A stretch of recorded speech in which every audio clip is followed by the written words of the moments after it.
Somebody, anybody's bike wants to give me a demo. Everybody lined up like this. In last straight line, one bike I needed over here.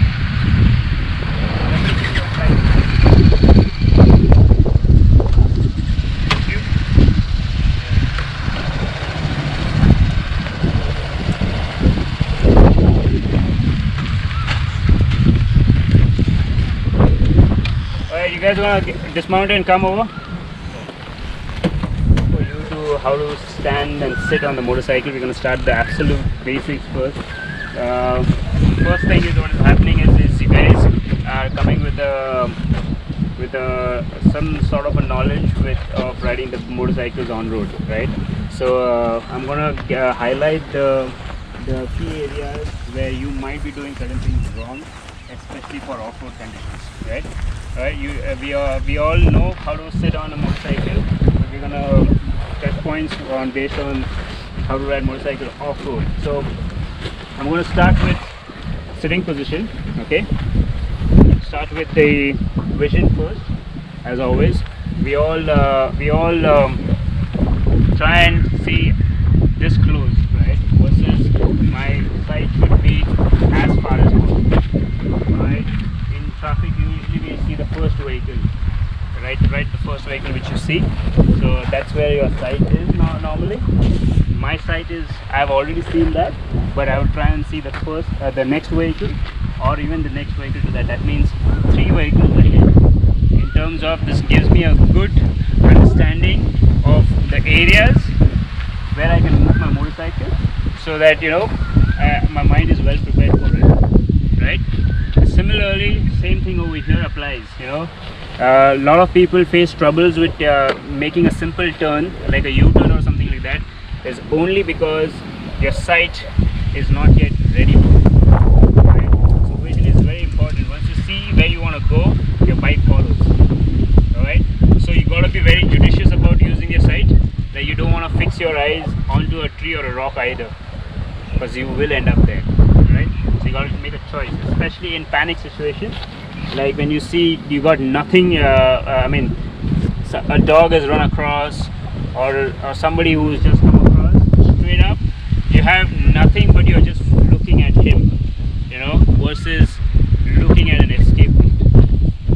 The road is this wide, okay? There will be a chance and option for you to go somewhere or the other. So vision is the key. Okay? So I would try and look as far as possible. The next thing is you gotta be alert most of the times, right? How do you want to be alert is with your body posture. Okay, you should be ready to brace any sorts of feedback coming from the motorcycle or any action which you give. That means what? In simple terms, you gotta be having, like for example, the common mistake where everybody does is, I've noticed that people ride with their elbows down like this. Right? This is the most comfortable posture to go buy groceries. Alright? Nothing beyond that. So if you want to be riding actively and you want to have fun on the motorcycle and you want to command rather than being a passenger on the motorcycle, you got to be in the commanding posture. Okay?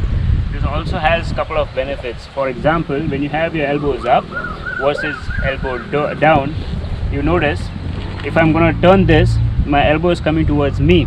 Okay? Now the same elbow going up, and I have this much range in the motorcycle. You saw the difference? Earlier it was right here, and now when the elbow comes up this much, the motorcycle has the range, you don't have. So you create range based on that, right? Use the complete potential of the motorcycle this way. So first is this. The next thing is, you don't fatigue yourself. What does that mean? When your elbows are down, your forearms are the only ones which are working.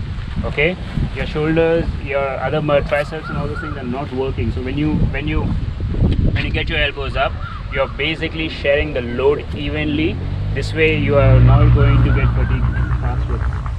You are sharing the load, you will last longer, alright, through the riding period.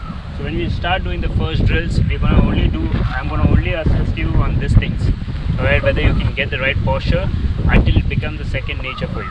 Alright, you can practice this anytime, anywhere, even if you're going grocery shopping. Right? Get the elbows up and you'll always be in a good commanding posture. Fingers which you use them. I see weird combinations most of the time. The best combination is the first two fingers. Alright, the first two fingers, very important. Also, never get your thumb up. If you get your thumb up, you are compromising your grip. Right? This usually thumb up comes in when you are, let's say, tired, or you just want to like relax for a while. If the motorcycle is moving, wouldn't recommend.